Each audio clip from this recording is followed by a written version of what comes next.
Hey there guys, Botstowo here. Today what I got for you is another actual mask review. Because you see, I saw that the mirror safety video, when was that, 10 days ago, did very well, and since I am a follower of Tyler Ninja Blevin's masterclass, I know that when thing do good thing again. Anyhow, specifically what I am showing you is the M50 Joint Service General Purpose Mask, or M50 JSGPM, but I'm just going to call it the M50. In case this is your first time tuning into the channel, I should tell you why you should listen to me. See, I have been a gas mask collector for nearly a decade now, so I have spent countless hours researching what worked and what didn't work with historical mask designs, and, well, if you've seen my other content, you'll know that I definitely know my way around a gas mask. With that out of the way, we can start the review in proper. We will start out with some general notes about the mask. For one, it is very comfortable and lightweight compared to, well, other masks on the market, especially previous gen masks like the M40, M45, or OM90. Part of that comfort comes from this mask's face blank being made out of a blend of silicone and butyl. The silicone providing a lot more comfort, and the butyl providing really high chemical protection. On top of all that, the rubber blend is firm enough to provide sufficient reliability while also being malleable enough to conform to pretty much any face. However, getting a proper cheek weld with this mask, with a rifle of course, is a bit more difficult due to the dual filter design. I find that I have to update my shooting stance while wearing this mask. Specifically, what I do is I keep my head completely upright so I don't tilt my head at all, but instead tilt the rifle significantly, about 45 degrees, not quite that, but you know. I also use an optics riser, which makes it a lot easier. Also, this mask was not designed to be repaired. Many of the components cannot be taken out and removed like they can on something like an M40, right? The reason for that is because this was, of course, made for the American Armed Forces, who have the entire might of the military-industrial complex behind it. During the development of the mask, it was decided that they didn't really want something like an M40 where it could be repaired if anything went wrong. They instead would rather just toss it and get a new mask. It wound up being a little bit cheaper to do that. So if they did need to throw a mask out, they could always just get another, which you, being probably just an individual, really can't, unless you've got really deep pockets, you know. And finally, there are more than a couple variants of this mask, but the only ones worth considering are the M50, like here, and the C50, which takes NATO Stanag 4155 40mm filters. There is also the HMK 50, which has some sort of like quick donning like helmet integration system, the PC50, which is just a C50 with fewer features, and the M51, which is just an M50 with a CVC collective protector hose mounted to it. But, like I said, the only variants worth considering, in my opinion, are the M50 and C50. I think that is all of the general notes that I wanted to cover, so now it's time for us to get into the individual components, starting with the lens. The M50 does, of course, have this really nice panoramic lens that provides an excellent field of vision with very minimal visual distortion compared to something like an MCU or previous generation panoramic masks. This lens cannot be removed and replaced, so if it gets damaged, you will need an entirely new mask. That is unfortunate, but this mask does take outserts, which are very well designed, and I will show you how they, well, fit in. Over at the corners of the lenses, there is this rubber, I guess, slot where the pegs on this outsert will actually go into. It's hard to remove with one hand. You see, because it's very secure, and I like that. There's no way in hell these outserts are coming off without you wanting them to. I will actually pause the record. Oh, never mind. I won't pause the recording. See, there is the little hole that the outsert goes into, and yeah, this outsert is also fairly bendy. So is the lens itself. The lens is significantly more bendy than the outsert, but, you know, the outsert does have to be a little bit less bendy, you know. But anyhow, you can actually pretty much fold this mask into a taco and it won't break, which is very impressive. Oh, and as you can see, this mask does have optical inserts available for it. Currently, I don't have the lenses for mine, but I will get those eventually. The mounting system is actually very nice and very secure, and I will show that to you later when we take a look at the inside of the mask. Moving on from the lens, we can take a look at this head harness. It is a pretty nice 6-point design that has, of course, a skull cap in the back, making it very comfortable. The 6-point design allows it to distribute its weight very equally and very nicely, and it is a very comfortable head harness. Due to the massive skull cap on this thing, it's very, very nice. The buckles do also lock and unlock, allowing you to adjust your head harness to how you want it, then lock it in place, and that thing is not moving. It's very secure. The topmost straps are actually made out of Velcro, which is very interesting, and they, well, I guess kind of attach in there, and that keeps it secure.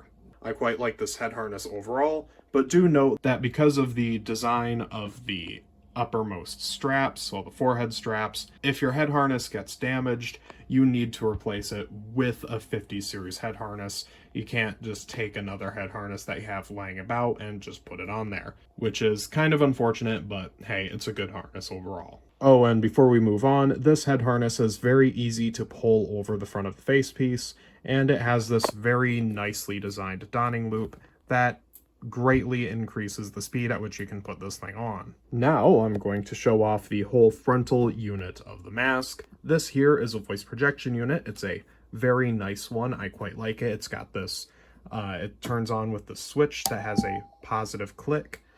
That feedback was just from me covering it up. That usually doesn't happen. So it's very nice VPU. I have a video on my channel where I demonstrate it along with some previous generation voice projection units, and I will leave the link to that in the description. This trap door on the side is the battery compartment where it holds 2 AAA batteries, which are, of course, very easy to find, which is quite nice. This voice projection unit was designed to be very easy to remove and install.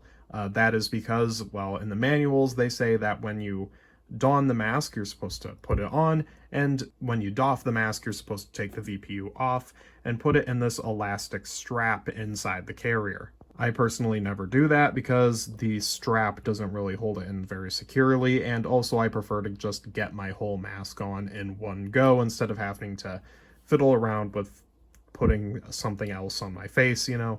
So I just leave it on there when I put it in the carrier, and there is plenty of room. Anyhow, it comes off just like this.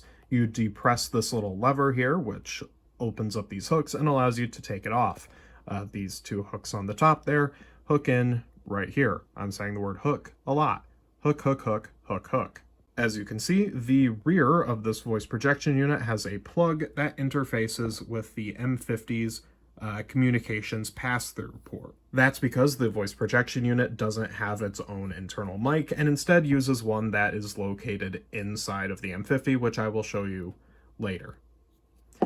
This little pass-through port can be closed just like that, and the trapdoor just opens like that and dangles when you're using it. This is also where, if you have a comms cord for it, which come with M51 kits, the combat vehicle crewman version of the M50, that's where you plug in that. Oh yeah, and I should also mention that since there is only one comms pass-through on this thing, you can use only either a VPU or comms, which really sucks because I prefer having both available to me like you can do on an M45 or M53. Up here you also have the drinking system, which is a Type A. I messed up last time and called the Type M a Type A. This is actually a Type A. So it interfaces with any modern US canteen, as well as Camelbacks, as long as you have the Type A adapter, and of course also it needs to be one of the ChemBio reservoirs.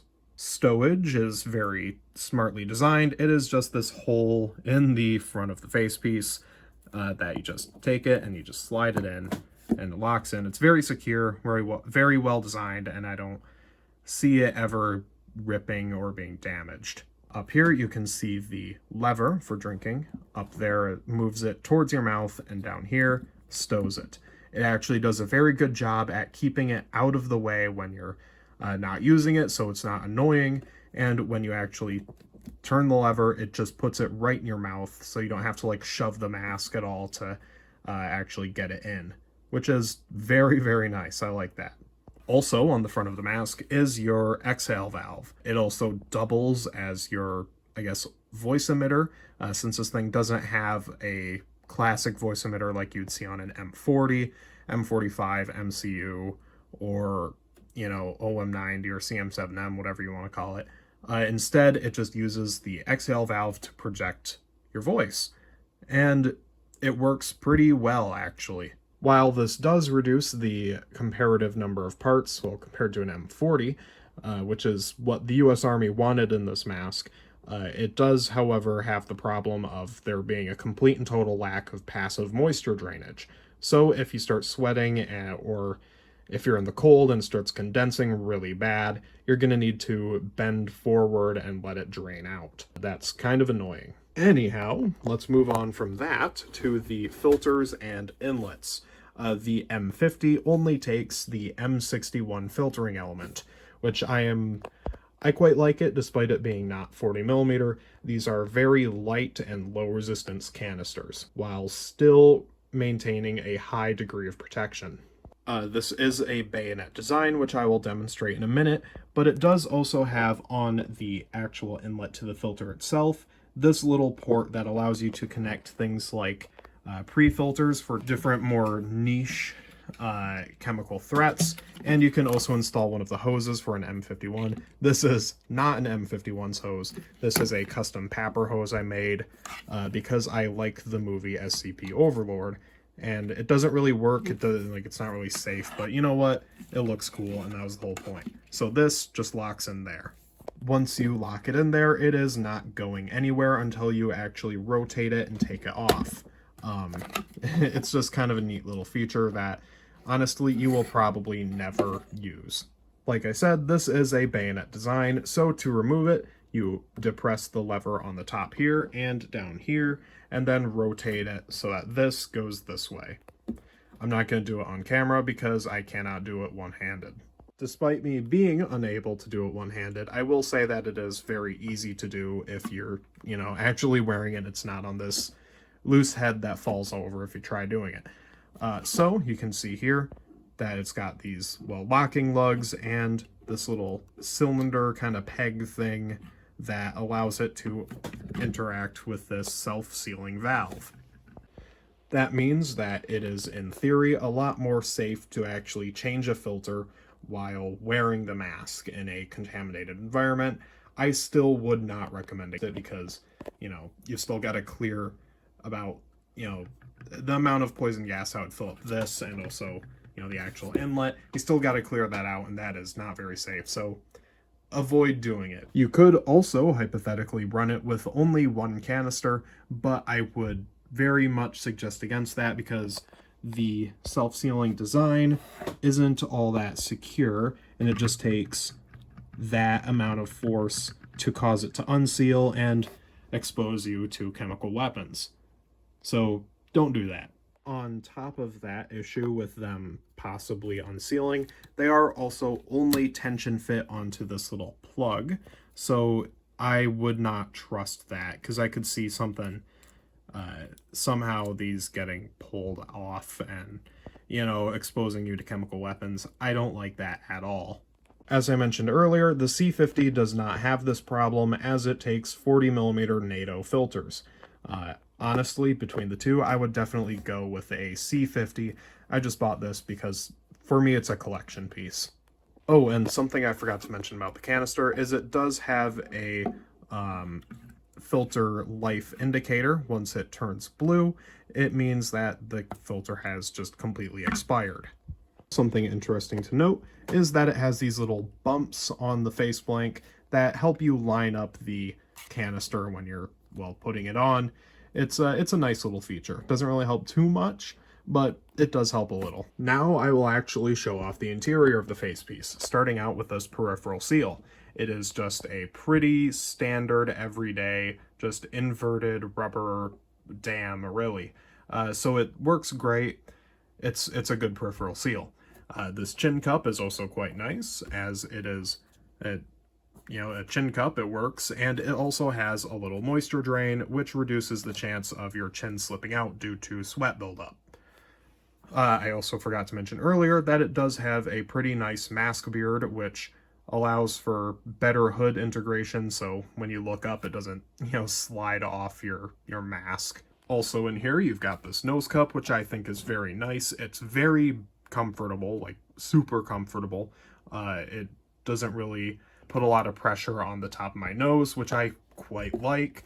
And, well, it's got this cutout here, which is the classic Avon nose cup cutout, so it doesn't have any sort of nose cup valves, and it just lets it in air through that hole. I'm neutral on this. I prefer valves, but it's not a big deal.